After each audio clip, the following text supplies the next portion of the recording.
a very strong woman. At meron pong kasabihan, the strongest wings are those who fly alone. Ang ganda po, no?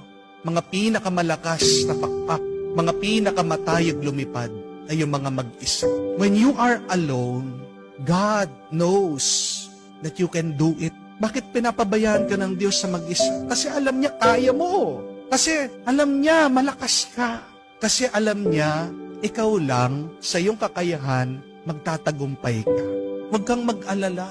Kahit na nahihirapan ka, nasasaktan ka, napapagod ka sa buhay, kung mag-isa ka, isang mabuting balita yan.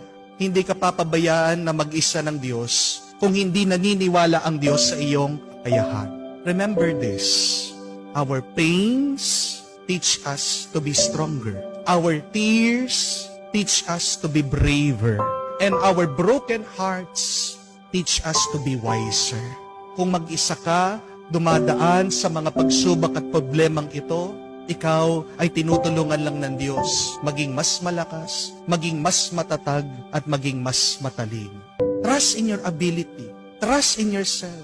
Magtiwala ka sa sarili mo dahil nagtitiwala ang Diyos